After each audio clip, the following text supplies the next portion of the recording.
How's everybody doing? Doing well. Good. Last Wednesday of the month. Typically the last day of the month, but this is the leap year this year. It's leap year. Yeah. Get one extra day. Do any of you know anybody has leap year birthday? Yeah, my nephew. My nephew. Sue's hollering from the grandstands that she does. Yeah.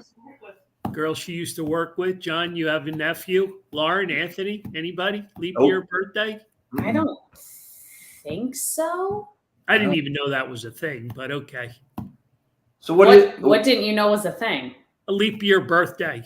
Well, if someone's born on that day. Somebody's born on that day. So you get screwed out of presents? I imagine John, can you confirm? Do they celebrate today? Do they celebrate the day before or after usually? What do they normally do? Well, I'm a stickler. I always hold him to he doesn't get a birthday present this year.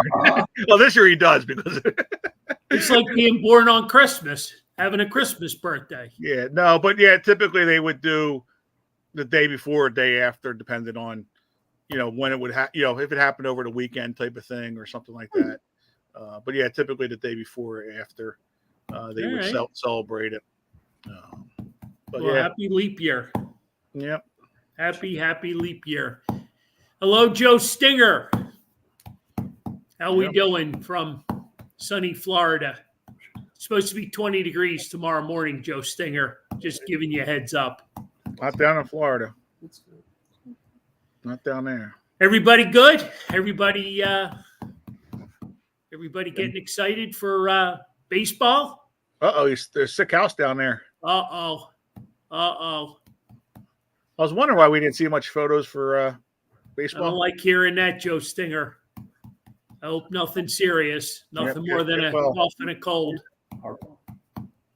Probably a change of the weather down there, too. Oh, Michigan. A lot of people getting sick up here. All right.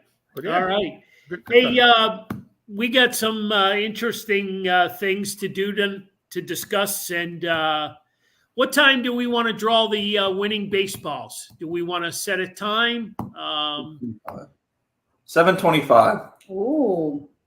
Making them wait. Bam. 7:25 it is. Yep. 7:25 it is. So maybe who's going to be doing the picking? Is that going to be Johnny? It's Johnny. Are they all in there? We need verification. I got 3 of them in here. No, they're all in there. You can see them all. All right. 713. That's his number, I bet. Is that his number? No. I would imagine. Well, I don't think anybody knows their numbers. Yeah. Oh, I don't know. Yeah, they just. Well, I think he's saying 7:13 to pull. The time. Oh, that's probably it. 7:13. I got you now. We're a little slow, Joe. No, we got to let everybody hang on and watch the show, and because they win the ball, then they're going to jump out off the show. So we got to make them hang on. There you go. All right. Well, we'll tease it at 7:13 and we'll draw it at 7:25. There you go. Perfect. Maybe 7:35. Sound good? Hey, while we're talking about those 3 autographed baseballs and where the money is going for charity to the Humane Pennsylvania, talk a little bit about that, Lauren, because you haven't we haven't been on for a while. So you got a walk coming up. We do. Yep. Saturday, May 4th. So for all you Star Wars fans out there, may the 4th be with you. We're doing a pretty Star Wars heavy theme walk this year. So that's the first time for me that it's had a theme. Normally that's the art auction that we changed that up for. So we're doing like an exclusive Star Wars t-shirt that I think folks are really going to like. With every registration, you're guaranteed one of those t-shirts. So we do have a pack this year. So it's basically like a team for fundraising. So it's called Carl's Cards Canines. Carl's Cards is a sponsor again this year. I'll get that page posted. If anyone wants to make a donation directly to it, you can do that. But otherwise, we've just been doing some different fundraising efforts. So as you mentioned, the baseball raffle that we're going to draw later on, some of that money is going to come back. And then I believe the raffles from last Wednesday's show, some of that is going to it, and then whatever ones you decide here on out. But yeah, we have our walk coming up. It's actually going to be held at the Berks County Fairgrounds this year. So that's in Leesport. So it's like the historic spot where they host the Berks County Fair every year. So that'll be nice. Something a little bit different for us. In the past, we've had it at the stadium a couple of times. We had it at Jim Dietrich Park, which was in Muhlenberg. But specifically for cost purposes, we relocated it this year to something that was a little bit better for us financially. And also we just like to change it up every couple of years so it doesn't feel like the same thing over and over again. So we're looking forward to that. If anyone's interested in learning more about it or interested in registering or joining our team and getting one of those t-shirts, you can just go to humanepa.org, but I will get that posted later on for folks if they're interested in just clicking the link and learning more. Nice. Very good. Well, maybe we need to do another CCC charity fundraiser to up the ante. So, Okay. I like it. Yeah, for sure. So we got time. If it's May, we can sneak one in maybe in April. Okay. Sounds good. Because March is pretty well packed. Yep. Sure is. It's a busy month. Not that April's not going to be busy too, but Anthony, you got any new news for our listeners on Reading baseball? I've been seeing a lot of videos. You guys have been teasing everybody with lots of new stuff. Yeah, we were just on about it a little bit. We were just on WFMZ last night. They did a feature on the stadium and where we're at. So we'll be ready for the start of the season. The downstairs portion of the building renovation will be ready for the players come when they get here, a couple days after spring training. That'll be good to go. They laid down carpet and all that stuff this week. We are not going to have any events upstairs in the main ballroom area until June. Even though it'll be done in April, we're going to have some internal events just to make sure we have all our ducks in a row, make sure that we have if they say it holds 680 people, we want to make sure that it actually will hold that many rather than 500 and something. So we're going to put the tables in place. We're going to have some internal events that might be our staff preseason dinner. Instead of a restaurant, we'll have it there to see how it works. We'll have maybe our one of our staff members' graduations or a wedding of the friend of the family, so that God forbid if something didn't go perfectly, it would someone that wouldn't be upset with us, and we can get some experience. So we're going to take April and May to use it as a learning experience. And starting June 1st, we've already started booking it. And the event center itself, which theoretically holds 500 to 600 people in the main ballroom area, can be booked 365 days a year for game days or non-game days. There's a beautiful veranda that overlooks it. So you can kind of walk in there now and get the sense, but in the matter of the next 2 weeks, all the pieces will be in play. And then what's exciting is that in the off season, like if someone didn't have an event that would take up 500 or 600 people, in the off season when the players aren't there, you can use the clubhouses, which are beautiful, for smaller parties. So let's say you didn't want to spend the cost to rent the whole ballroom. You could be in the batting tunnels, which we're calling the turf club, and you could have sort of a chicken dinner, and for someone that might not want to spend the ballroom price. Or you could have a cocktail party in the clubhouse.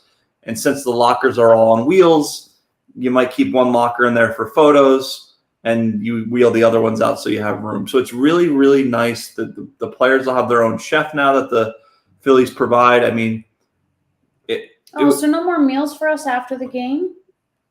Only our meals for the staff, which aren't the same, but no, not the same. They have their own nutritionist now that the Phillies have hired, and it's a different world from when I started 15 years ago. I mean, it's they're really treating these guys as investments.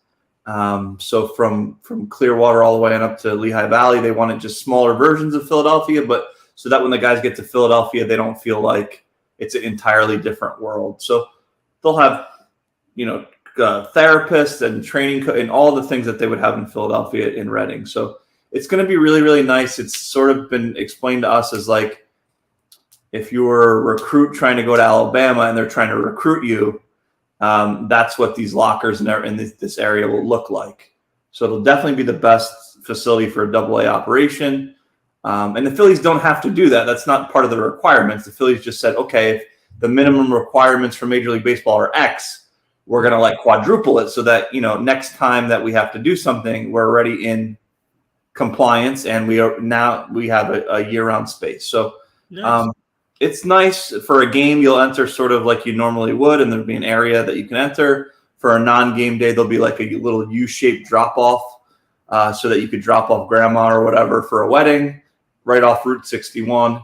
And the renderings, which I could share after this, Lauren, maybe we could send them tomorrow out so you guys can see it. They're beautiful. I mean, it looks like very classy. Like if you want it to look like a baseball themed event, you can. But you could also be in that room and have no idea there's a baseball field behind you if you wanted it to be that way. So, Oh, wow. very exciting, very classy. It gives people other options in Berks County. We have a lot of people from outside Berks County actually calling, which is fun for us because we usually in Berks County, other than the stadium, people are used to going outside the county. We're used to going to the outlets or going to King of Prussia or going to Limerick. Now we have people calling from outside of the county to come in, and that's the whole point. So it's going to be exciting. And then starting June 1st, and we've already started booking Christmas parties. The month of December is pretty full. So it's pretty exciting. Awesome. You guys had a pretty good winter too. I guess you're a little bit ahead of schedule, maybe. It sounds like. Yeah, I mean, as far as construction, those guys, honestly, other than, and I'm not there every Saturday, but I am there a lot of Sundays because I'm a maniac, right? So other than Christmas last year and Christmas this year, there has always been someone there doing something. They realize that we need to be done by a certain point. So we're going to make the time. The question is, I don't know that all these other teams that need to do, because every team has to do something, right? Some of those teams still haven't engaged their politicians. So Wow. I don't know what baseball looks like in some of those markets going forward, but we were like years ahead of it to make sure we got the proper funding and we're good. So you don't have to worry about our team going anywhere for the next 50 or 100 years. Other teams, you might be a little concerned, but I'm not worried about them. Right. Who do I need to talk to about getting one of our shows out there on a Wednesday night? Well, I would say this: any Wednesday where it's not booked and you guys want to sit out on the veranda, just let me know. We'll let you out there. Done. Yep. Done. Don't say it twice. Done. I mean, Record this. if the space isn't booked and you just want to do a show out on the veranda and have a beer, I'll do it with you right out there. 2 beers. I'll buy. Any Wednesday that it's not booked. Now, That during is right. the game, it's a little tougher. Obviously, they sell it for each game, Sure. and it's a pricier ticket, but it's cool. It's almost like being in a suite. like a cooler than a suite. It's like a PJ Wellahans and a suite put together. It's Nice. really cool. So it'll be nice. We'll provide the free entertainment for the people that are out there. Yeah. Well, and then the other cool thing about that veranda is I definitely want to, the next, when the season starts, I want to bring you guys out there because the veranda itself, when you walk out there, it probably fits a couple hundred people. When you see this, there's so many things we're doing this year that it's going under the radar because there's so much going on. This video board is gigantic. It's the biggest video board in AA baseball. But if that's all we were doing in an offseason, that would be story enough. It's sort of getting like pushed to the side because of this veranda. But I'm saying if you have an event or you have a wedding or whatever, and you could put your logo up on that veranda and you could take pictures. I mean, it's pretty special what they got. And it's all been done really within the last 2 years. So it's just great. It's just a lot of people talking about us from all over, an hour and a half in each direction. So, yeah. Let me ask you about this veranda. I mean, as far as people being out there, is that going to have any kind of interference with the players during live games? So the veranda, if you remember from last year, the veranda would have been up, but no one would have been on it. So the wall last year, in order to do this, the wall had to come in a little bit in center field, but it's higher, right? So that if you hit it off the wall, it's not a home run. It's a double, just like at Fenway Park. But you got to hit it over the yellow line, which is the top of the veranda. So just like when you're in the pool and a kid could catch a home run, very similarly, you could be on the veranda and you can catch a home run. As long as you're not reaching down below, over the veranda, you're fine. And the glass we found out is like, it wouldn't be called unbreakable, but it's the same thing that they would have at Yankee Stadium where it's as close to unbreakable as you can have. Shatterproof. Yeah, shatterproof. So you'd have to hit it consistently. So for batting practice, there'll be a huge net up. So and that's when you would hit it the most. So you'll never get it hit. But for a game, we tried it out. You'd have to hit the same consistent spot 40 or 50 times for there to be a crack. Any idea the distance? Have they measured that yet? I don't know. It was up for last year. It used to be exactly 400. It came in a little bit from that. I don't know, but probably with the height, it might be almost the same. It might be the same with the height. Yeah, because you got to get it over that wall. But it's beautiful. And then to the left of that, real quick, and I'll shut up. To the left of that, because the Phillies didn't want to sort of share the event center, which was going to be a batting tunnel, the Phillies decided to build their own double batting tunnels. So that's currently being built now. The bullpens will not be on the field anymore because they find that dangerous. The bullpens will be under this brand new video board, and the guys will come in right through center field. So the video board, when you're there and you're at the stadium now, it looks like a miniature version of Citizens Bank Park. It's pretty nice. Oh, wow. Yeah. Awesome. Yeah. Joe, I don't leave home without my baseball glove.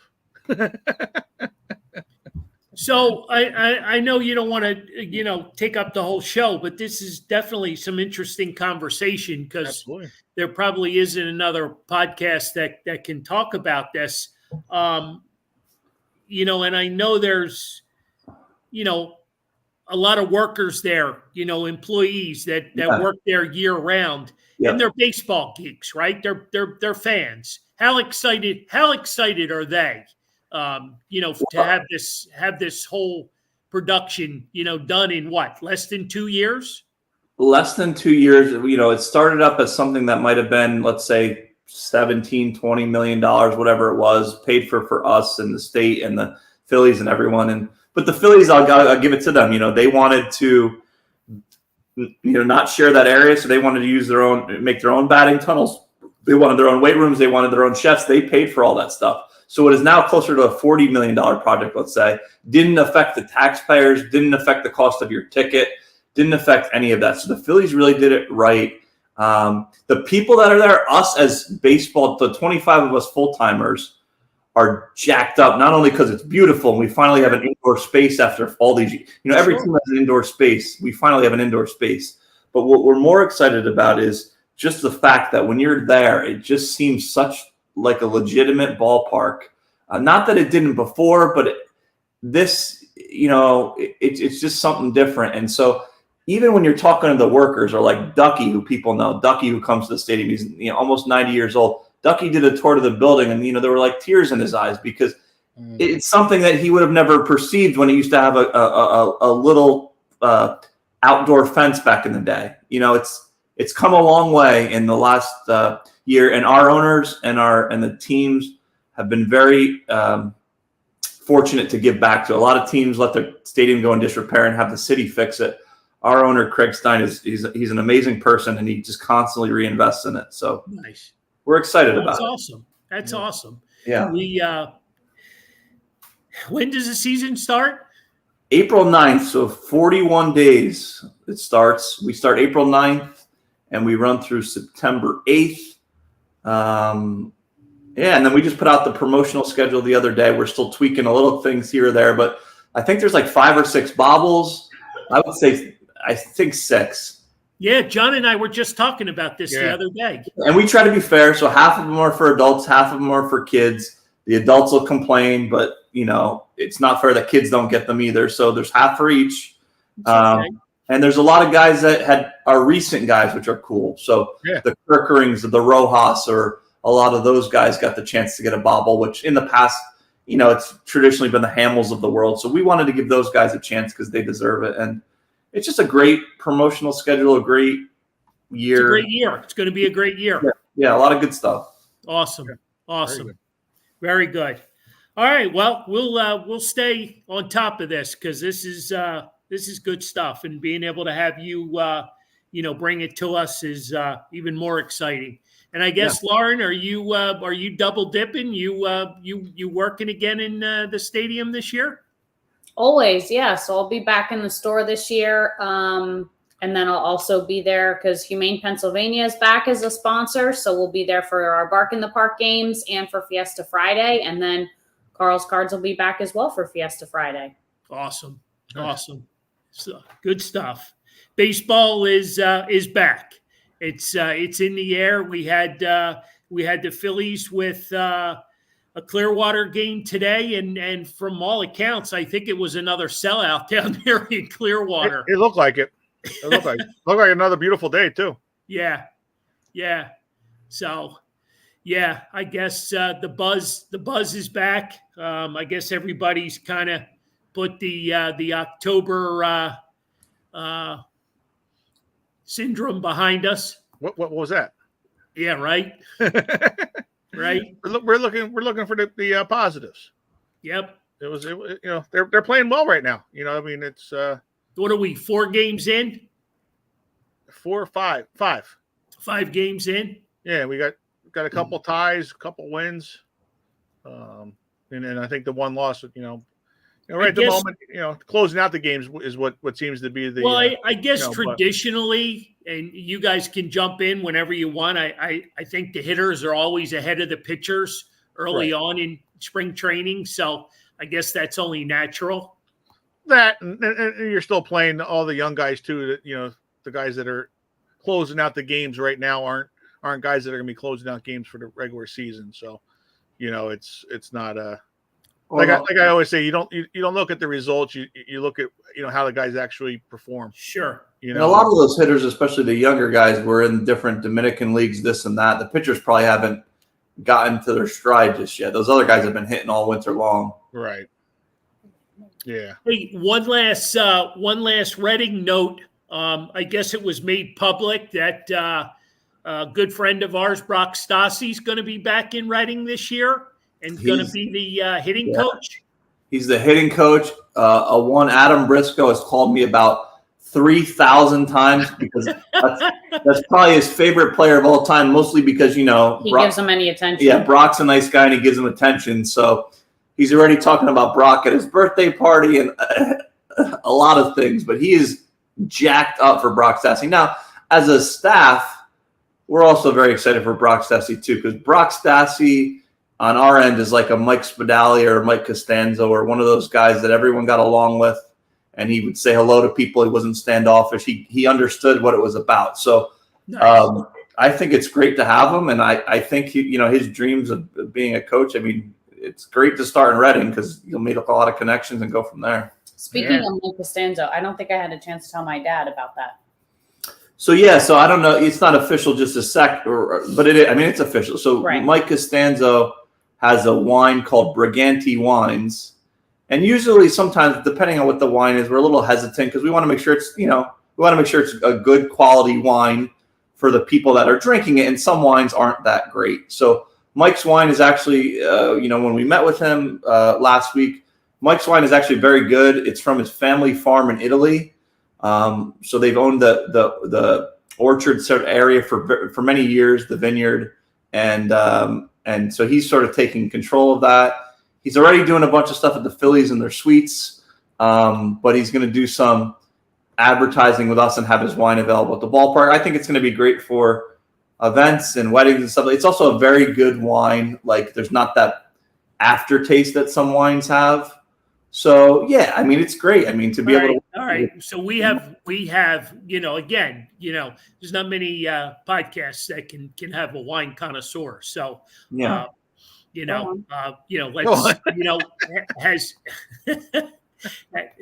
Let's get her opinion. Well, one of the wines is named Philomena. So say no more. Right. I'm in already. You lost it there. Yeah. Yeah. So, but no, he did bring home 2 white wines from when he met with them, and they were very good. I have to honestly say, I haven't had the red yet though, so that'll be the true test. So I'm not a white wine person. I'm a red wine person. But the white wines, there was literally no. Sometimes you drink wine, and if it's a cheaper wine that has that acidic taste, there's nothing there. It's very good, and it's smooth. It's very the smooth. red is something that you could totally have with your pasta, and it's good. So. It's cool. Mike also separately, like, a lot of companies do, but like say you were having a wedding or a special event, he could print whatever wine and put whatever special label you want on there. So it's just nice for it to all come together. We're working with City Distilling, which is great, which is a partner. We're working on the Mike with his wines, which is a partner. So Nice. That's a nice thing you like about Reading. Like, we don't have to worry about a bigger entity. You come to me, you come to Travis, we can get it figured out. You don't have to worry about going through a million hoops. So it's exciting for him. Good stuff. Good stuff. Good to hear. Good to hear. This is what Lauren needs, another bottle of red. That's what I'm saying. Philomena, huh? Is that red? That's, if that's not. Yeah, the What's Philomena that? white wine. Mom was Oh, it asking is? if Philomena was red, but it's not. It's a white wine. That's okay. It's all right. That's all right. She didn't care what color it was. She was drinking it.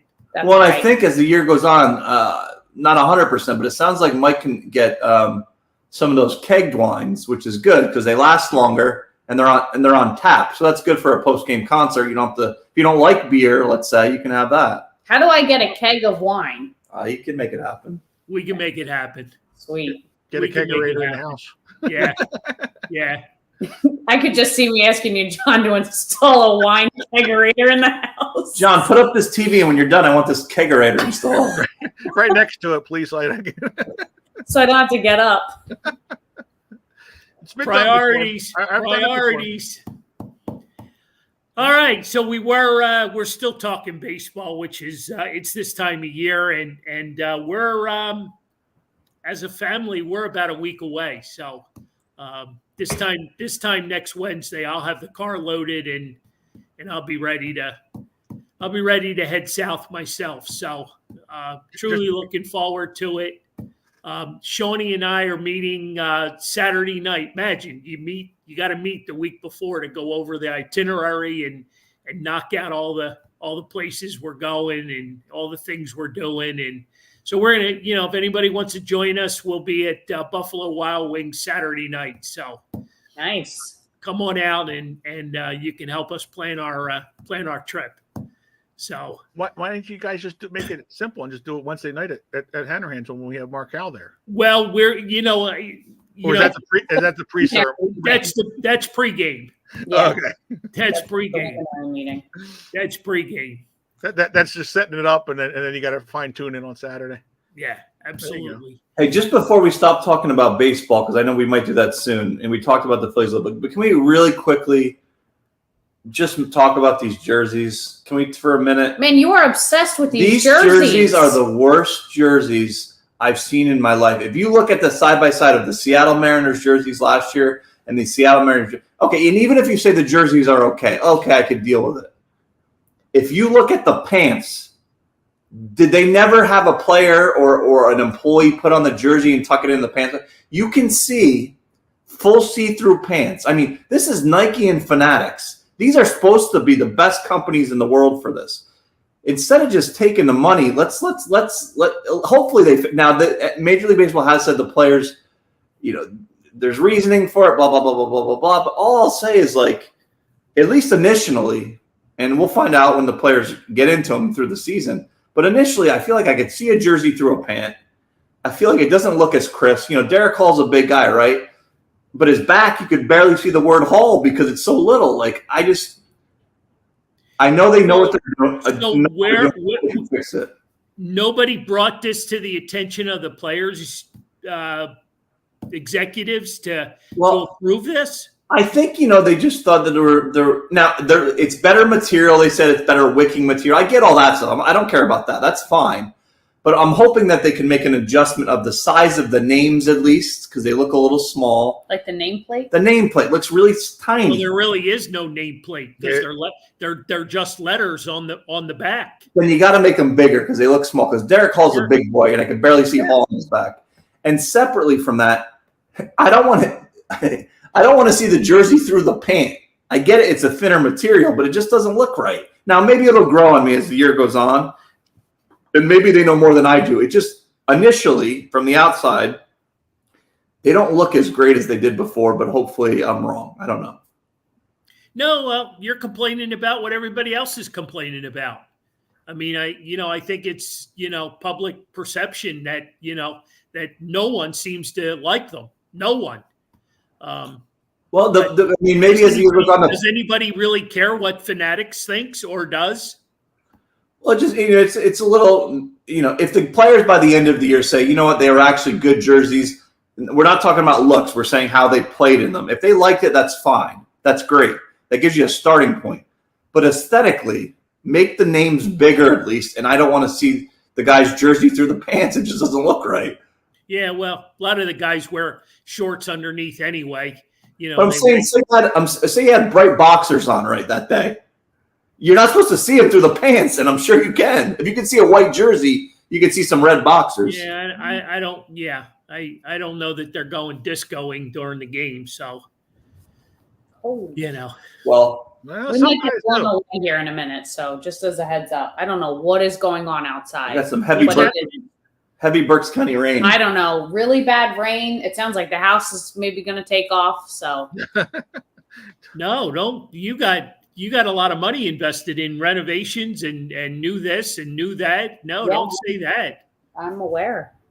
I think it's just pretty windy right now. It's all right. Yeah, cold front's coming in. You guys might have snow in the morning. Cool. Today. Hey, I don't know if Jack. I know Jack was on earlier. He made the Fanatics his crap comment, but real quick, Flyers conversation. They after that horrible game, they're releasing Cal Peterson, the goalie that they got from I guess it's from the LA Kings. Is that confirmed, Jack? If you're still on, can you confirm that? And I'm hearing that Felix Sandstrom's being called up from the Lehigh Valley Phantoms. I did see earlier that he'd been put on waivers. Okay. Well, I didn't see I saw a lot of names being thrown out there, but I didn't know if the Flyers had made that public notice yet. But yeah, so Sandstrom is this a pre-trade deadline move, Jack? Is that what this is? Are they shopping for a backup goalie for the second half? That's probably what they're doing, making room, right? Because Sandstrom's been here before, Yeah, hasn't. Yeah, I mean, I don't know, it's a Peterson sucks move. Yeah, well, I mean, I think you and I could have done a better job stopping some of those pucks the other night. But yeah, they're playing well though. They really are. They're playing good hockey. I mean, come on. I mean, they played probably the best period of hockey last night, the third period, versus a very good Tampa Lightning team, unbelievably strong. Tortorella's got these young kids, believing in themselves and playing really well. Yeah. So in our office now, I've been out of the loop as far as like media goes, like any sports radio or anything. But in our office, when someone brought up the Flyers the other day, the one thing that came up in the office was, and there's a couple guys that are big Flyers fans, that they're just concerned, obviously, which I think is a general statement. Most people are, the goalie situation in the playoffs. They feel like the team's pretty strong, but you kind of have like a backup guy in there as your main guy. I mean, is that a major concern for you, or you think if the defense is good that you don't have to worry about it as much? Well, they were playing some really good defense with Sanheim and the new kid Jamie Drysdale, and he went down. He took a wicked hit the other night, and he's going to be down and out for a while. And I think that hurts, the defense in front of your goalie because they were playing some good hockey.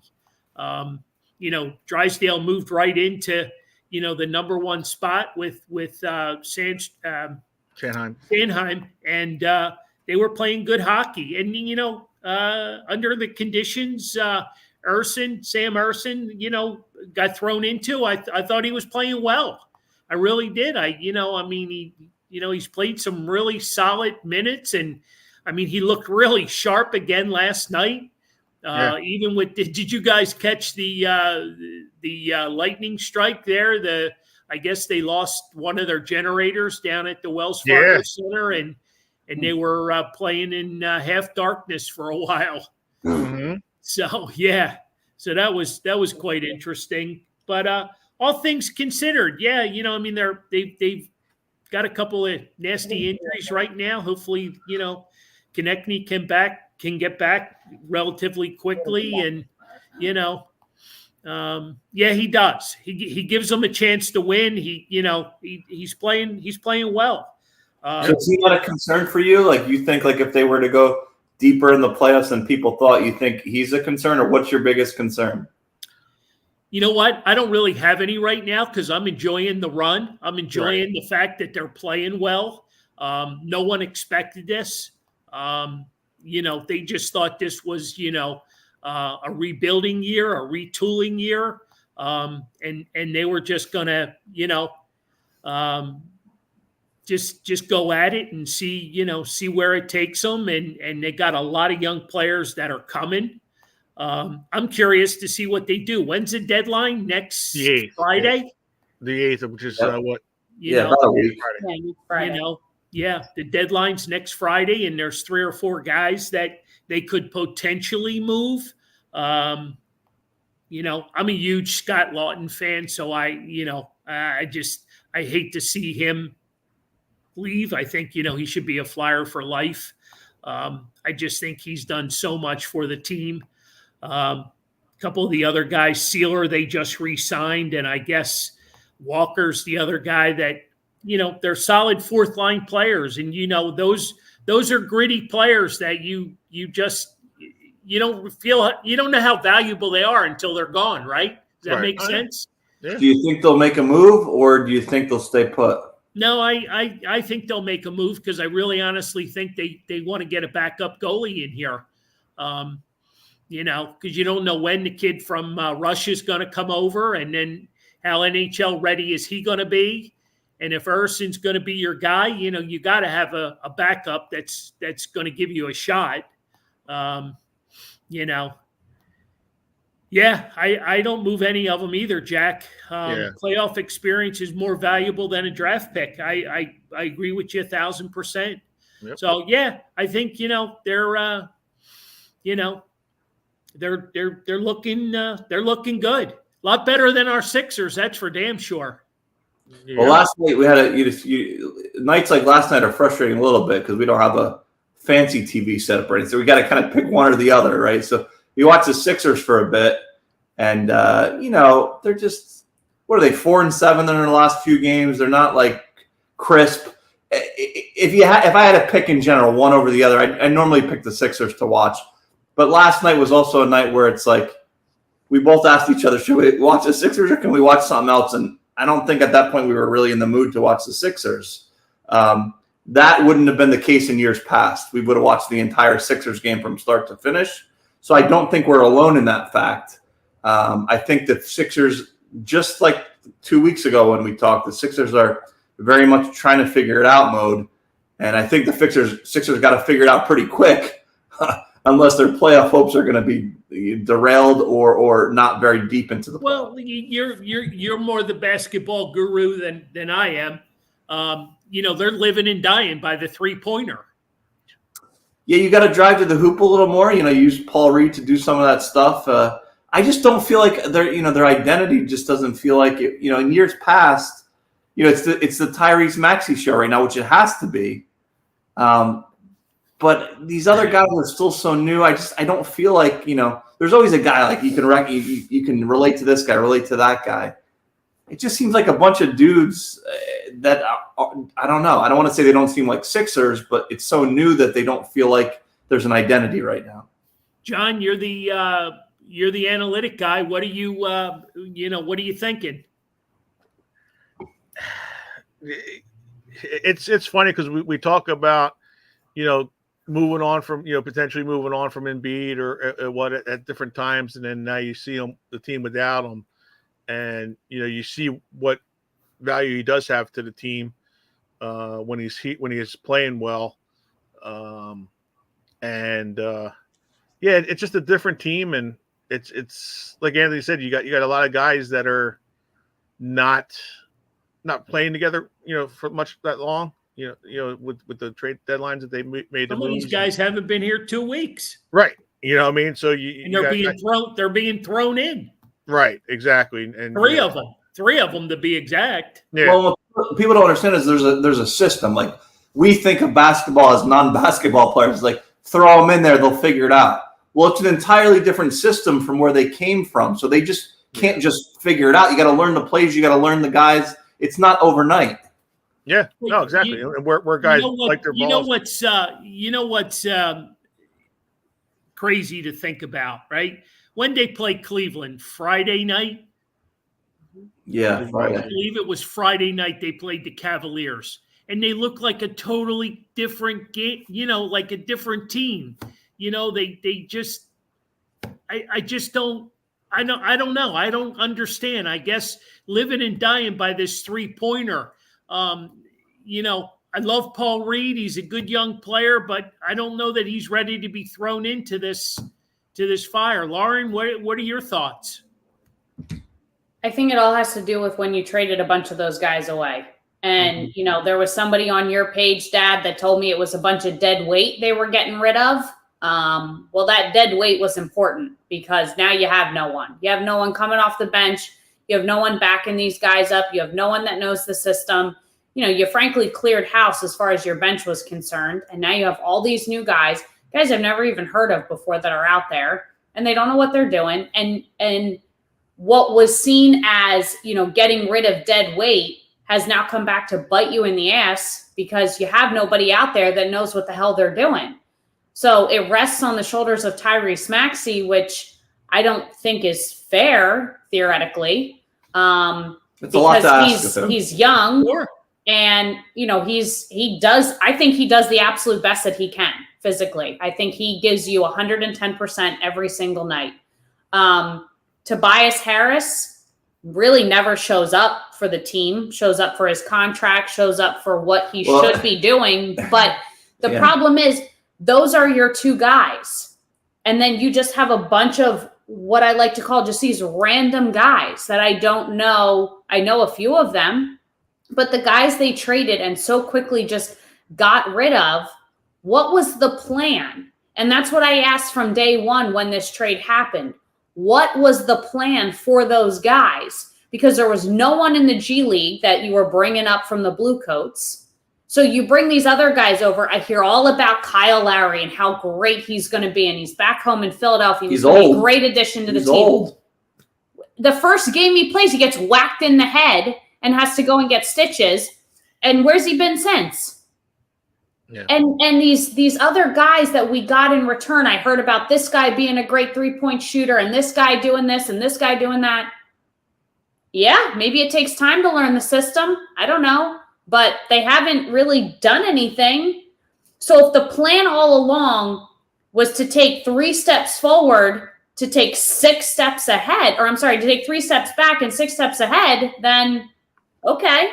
But right now it's not fun.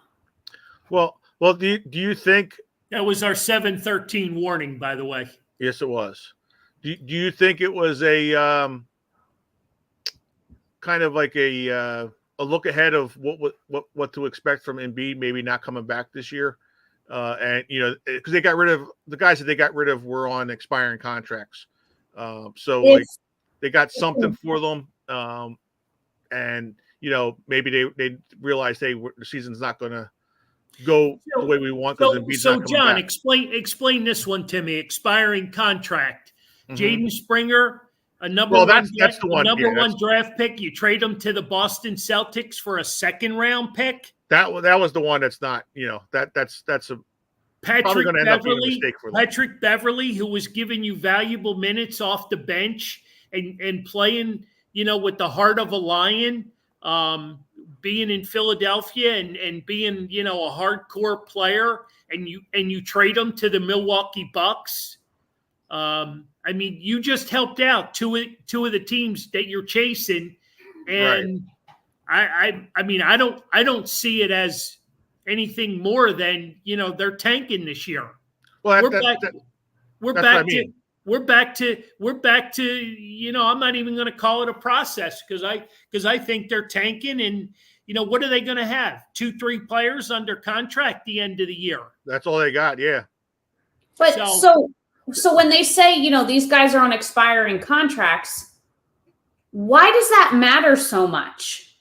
If something is working for the team and they were playing well, even though Embiid went down, the team was playing well, and you choose to just blow it up because these guys are on expiring contracts. I mean, there's nothing short of, we have given up. We know that Embiid is not coming back. So we're going to get rid of all these contracts. So when the season ends, we can sign a bunch of guys and spend a bunch of money. Well, I think that's basically what they're doing without saying. That's why I was, But why? Why? We were on an okay path. We were on the right track. We were holding our own. We had our heads above water, even with Embiid out.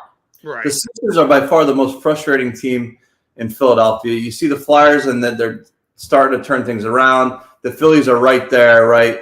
The Eagles had a rough year, but you know that they're going to – it's football. There's always a chance to kind of come back from year to year. The Sixers, we've been hearing about this damn process for a decade. Blow it up then. Just blow it up. Well, blow it up, because I'm tired What I'm saying is if Embiid isn't coming back this year, then just that's it. You won't see a championship run for 10 years now. Also, I don't know if Joel Embiid's going to be that happy. I know he says that they say the right things and they're going to be. I don't know if is he going to be happy with this? I mean, he's been here a long time at this point. At some point, I want to go play with Giannis or whatever, and these dream teams and all these others, go play with Steph Curry. He's going to want to win. As much as you love Philadelphia, unless he's the best guy in the world, if they're not giving you something, he's not going to want to be here. I mean, he's going to want to win. But see, I disagree on that one. I think he wants to win, yeah, but I think Embiid loves being a big fish in a little pond. He does not want to go to another team where he's going to have to share the spotlight. Okay, then great. That's exactly it. Then you need to give him players that are going to help him win, because he's going to be very frustrated. But But he's making that choice. I think he is choosing to potentially not win a championship to be the guy. What I'm saying is, I would go in the office and said, "I'm Joel Embiid," just like Bryce Harper would say, and I run the team, and here's who I want, and do it unless I'm not here. Bryce Harper does that stuff, and the Phillies are doing pretty well. Joel Embiid needs to start doing that stuff, because this team is not fun to watch. Like we watched a television show last night. I don't think he's going to do that. I don't think he's going to do that because he doesn't want to share the spotlight. Well, then you're not going to win a championship. Yeah, that's what it's about. That's what I said. He's okay with a Tyrese Maxey type guy because he's not going to steal too much of the limelight. He's okay with a Kyle Lowry, when he's 38 years old, because he doesn't want to steal too much of the spotlight. He doesn't. Okay, well, for the fans, he doesn't want to go play with the Greek Freak. He doesn't want to go play for the Warriors and just be another blip on their radar. He likes being the superstar here, and if that means not winning, then it means not winning. I don't know that he's okay with not winning. I think he's an athlete, and I think he wants to win. I'm sure he wants to win. Well, they're not going to win with this regime. But it's the attitude of him that it has to be. He's the main guy. Kind of like Patrick Beverley was saying when he left, that there's guys in this locker room that aren't playing to win. That they're looking for their stats, and I think that's a direct shot at Embiid himself. That it's all about him, where he's got to get those 30 points every night. He's got to go get that 70 points that one night that then he's gone after that. We've seen this all along. It's been the Embiid show, and like Lauren said, he's not going to go anywhere because he doesn't care, because if he goes somewhere else, he's not going to be the man, and he needs that attention. Real quick, I will say, yes, I understand that. But let's keep in mind, he was the MVP last year. It's not like he's some schlub on like the Supersonics who doesn't exist anymore, and he's the only good player.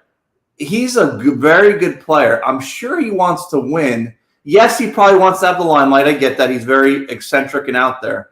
But can the Sixers figure out how to give him some help? Because all these other teams are getting some guys, and the Sixers look like they don't know what they're doing. Well, I think it's hard because, again, just like he won the MVP last year, it was all about him winning the MVP last year. Harden was talking about it all year long. We're doing this for the big man to get him the MVP that he deserves. I think that's part of the problem. Nobody wants to come here and play with Embiid because it has to be all through him, and that's why I've been saying it for a few years now, and this is the year he's going to have his opportunity to have 2 or 3 guys with good contracts come to join his team. If in a perfect world, are they going to come? I don't know that they're going to, and we're going to find out about that. He has to make a decision. He's still young enough where anything could change, but he's also getting older. So he has to make the decision. Do I want to stay in Philadelphia and be here forever and be the main guy and maybe not win if I don't have the proper tools? Or do I want to be a team player and try to bring those guys in like a Bryce Harper and do that?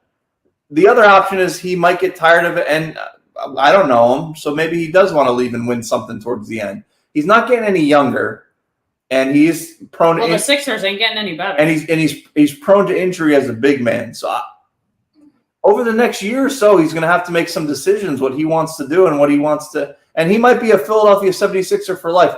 But at the end of the day, if they never make it out of the first or second round and they lose every year, are you going to think of Joel Embiid like you think of Dr. J and some of these guys? Or are you going to say, well, he was a good player while he was here, but they didn't do anything? They got to figure it out. Well, he's been selfish his whole time he's been here. It's nothing new. It's just he's got that talent, which is what draws you to want to keep him here. But he's not a player that's going to demand a championship, because it's got to go through him. So, and you don't win in the NBA today with the big man. Well, maybe he shocks us and he matures, but you got to do something because this current roster you have, even with him back there with these guys, I don't think is winning a championship. Well, no, you're right, and you need to see a top player or two come here to help Embiid. Like you said, are they going to come here? That's going to be the interesting part to see this offseason. Yeah, what's going to happen. And if it doesn't, the big problem is it's not the front office; it's Embiid that's holding the team back. Yeah, I agree. Whether he's not playing because he's always hurt at the crucial times of the year that holds the team back, or it's just not, he's not able to take the team over the top because it's it goes through him, and then in the playoffs, what happens? He ends up leading the team in turnovers all the time because when it comes down to crunch time, all the pressure's on him, and he wants the ball and he dribbles it all away. Well, I mean, to bring up another sore subject, I mean, they were so close last year with Harden on the team, you know what I mean? And, they appeared at times to be able to play together. Well, Embiid and Harden had that game that they could play together, yes, but they still haven't gotten out in the second round. No, 100%. I'm with you. You're not even halfway there. You're getting, with to the. And then if you make the playoffs this year, let's say they make the playoffs this year. Let's say Joel Embiid comes back. I'm not confident they're going to get out of the first round, to be honest with you. I mean, you're right, and I don't know. Like we've been saying, I don't know that he comes back this year because I think this is too much. Well, can I ask this stupid question? I mean, if they continue to lose at this rate, is there any sense in bringing him back? No. I mean, if they continue to lose at this rate, they're going to fall out of the playoff race. You better make sure that the management gets the max. I mean, you have an MVP player last year. You better get the maximum amount of stuff you can because it's another rebuilding process, which the fans are not going to be happy about. Well, let's face it. You're not going to beat Milwaukee, and you're not going to beat Boston right now. It's just facts. Just even with Embiid playing with this team. Because you would have a tough time. You would have a tough time with Miami, with Cleveland. Oh, yeah. I mean, you're not even getting to the two top teams. Right. Well, that's what I'm saying. So, with Embiid, it's just he's going to have about a week or 2 weeks, maybe at the most, to be able to play with these guys that are on this team. That they're not going to have any cohesiveness, between them. And it's also probably he's going to be tired the first few games. Right. Exactly. Yeah. Yeah, I mean, and I think that's why we're seeing it without them telling us that they packed it in. I think that's why those moves were made, that they're freeing up as much cap space for next year. What I'll say as a business person, because I know we got to pull this winner now. As a business person, right? The Sixers want to hold on to Joel Embiid and the idea of being in the playoffs as long as they can because that sells tickets and advertising, right? As soon as you get rid of Joel Embiid, the season tickets go from up here to down here. And so they're trying to hold on to things as long as they can. Because the minute you do that, your revenue streams for advertising and ticket sales go in the stinker. Once you admit you're rebuilding, it's over for a few years. So I don't think they want to do that.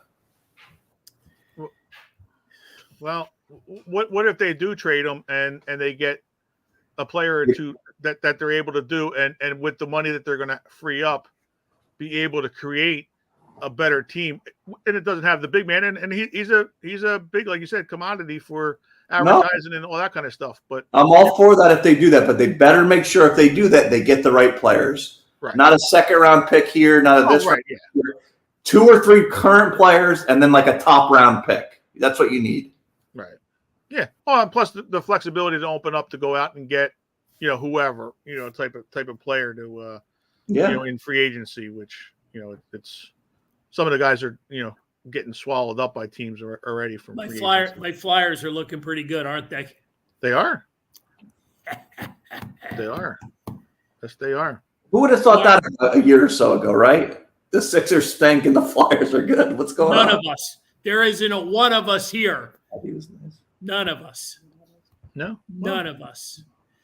All right. Well, it's a minute past our 7:25. So who's handling the duties? I'm getting nervous. I got too much pressure on me. We got a drum roll. Do we have an official drum roll? I can't do everything. I got my hands full. Somebody else got to do the drum roll. There's a lot of pressure pulling those raffle tickets. I experience that at every live show. Exactly. This is this one's for a huge prize here by Carl's Cards. So here we go. Oh my gosh, Shawnee Wynant. No way. Yep. Who is it? Shawnee. Sean. Ah. Pull it out so everybody can see it. There's the ticket. Is he still on the board? Wow, look at that. Is he still on the board? Congratulations, Shawnee. That's exciting. I'm sorry. I thought you said it was John O'Brien, and I was about to come through the computer. Shawnee and I are splitting them. Autographed retirement baseballs of Chase Utley, Ryan Howard, Jimmy Rollins. Yep. Damn. Stephanie is going to be so mad. I can't wait to see what Stephanie's reaction is to this one. There you go, Shawnee. Congratulations. You're welcome. Shawnee, you're going to have to sneak them in the house. Just don't put him in the bedroom. She's not a fan of that. No. Well, luckily they don't take up too much room. It's not like an 11 by 14 or something. He's got it. Oh, when he won that Pete Rose piece, she was not happy. No. She's this sports memorabilia thing's got to go. Stop Gotta it. go. She loves it. Don't let you fool her. She loves it. I don't know about that. She likes it. It's wearing on her. I don't know. It's wearing on her. Right? Maybe when she finds out these 3 baseballs are worth about $2,000, maybe she'll be like, okay, let's go to the pawn shop. She'll come to you to sell them back. Exactly. Right? Carl, how much are you going to give me for them? Right? Well, congratulations, Sean. That's awesome. That's awesome. But hey, thank you to the other 99 participants. Yeah. It was a lot of fun. It sold out, I don't know, Laura, in less than 2 weeks. Oh, yeah. I mean, barely, 10 days maybe. Yeah. So, it's a great prize. We got great followers. We appreciate the support. It's going to a great cause. Absolutely. It's going to a great cause. And I say we go on record as to do another one between now and May the 4th be with you. All right. Sounds good. Let's do it. Never can have enough money for the animals. That's right. It's true. No. True. Any closing comments? I know we were all over the place tonight, but we usually are. And it's usually a fun hour. No, what do you got? You got coming up? You got a couple live shows coming up. You announced, and then some stuff at the store. Yeah, well, we got Hall of Fame Mark Howe coming out to Hanrahan's next Wednesday night, and it's Jimmy Clark's birthday as well. So it should be a fun night in Drexel Hill. What else do we have going on? Saturday, May 9th, is that? March 9th, What'd I say, May? Yeah. May. I got May on the brain now. There we go. So we got a couple of more Broad Street Bullies coming in. Yeah, filling up that jersey. Yep. Andre Moose Dupont and Bill Clement. And she just can't get it right. We got a Maserati Anthony, coming. Great job, Bill Mazeroski. We've already started selling tickets. Thank you very much. Yeah, Good. We've already started selling tickets, and yes, the jerseys will be delivered on Monday. Nice. So That's an exciting one. That took a while, but it'll be a good we're one. working on that one for what, a year? At least a year. I mean, yeah. I mean, he's an older guy, so it takes a little bit. You got to get all the pieces in place, and so it's good. I think he was excited to be able to come to a sort of a local store rather than having come to some big elaborate place. So he's excited about it. We'll get to pick him up and spend the day with him, and so it'll be a nice time and a nice memory. Very cool. We got about 30 photos that you got to go through to pick out. I'm sure. There's only one that everybody wants, and that's the home run from the 1960 World Series. Well, Anthony and I are working on a big edit for it. Yep. I got Very to cool. send them a Very picture cool. of another option that we're working on. All right. Well, if I can get through this, I guess the next show, well, we'll be at Hanrahan's next Wednesday, but the following Wednesday, I'm not quite sure where we're going to be, Lauren. Where we're going to be the next Wednesday. I'm still home. Are you still home? The 13th. Where are you on the road? Shawnee and I got to find a place, a remote to do this show. Go to Buc-ee's. You could do it right outside of Buc-ee's. They got Wi-Fi at Buc-ee's. I don't know where It's you'll in be. South Carolina. I'm going to be in Clearwater. Oh, well, then go to I don't know what your road trip schedule is. South Carolina's right around the corner, right? I mean, you can't be that far. We don't leave till the 14th. Oh, so I gotta do this one on my own. Shawnee wants to do it at Jimmy's, so we'll let Shawnee find a good hot spot. Bring your headphones. Yeah, it might be loud there. Bring your headphones. Very cool. Yeah, we can do some sunset shots together. Mm-hmm. Do you remember the last time you tried to do a live show from Florida and we had been at Dunedin for one too many, and then we met up with Bobby and that crew, and what's the definition of one too many? When I had to tell John that the show was going to be delayed an hour because we weren't back yet. Mm-hmm. That's what happens. That's what happens when you don't make plans. What happens? Well, you are making plans. You're starting on Wednesday, and then Saturday you're double checking your plans, so you got plans made. Yeah. All right. Well, you never know. That's the show you're going to definitely want to be here tuned in for, because you never know what's going to happen that day. Yeah, Shawnee and I aren't promising anything. Yes, Joe Stinger. That was the poolside one. It sure was. Yep, and that was a mess of a show. It could be just Lauren, myself, and Anthony. That may be the way that. Yep. All right. Well, that's enough. That's enough. Emily, Clearwater, I'm available. Yeah, that might be a little too far to drive inebriated. So that Uber's not coming out of my pocket. So I'll stay at Jimmy's. Mm-hmm. That way, all I have to do is walk across the street. It's right around the corner. Okay. All right. Well, again, we great conversation. We picked our winner. We talked a whole lot of Philly sports. We talked about Reading baseball town. What'd you say? About 41 days away? 41 days exactly. Yep. Very April good. month. Very good. Very, very good. All right, guys. Thank you. Thanks to everybody who joined in tonight. Certainly appreciate it.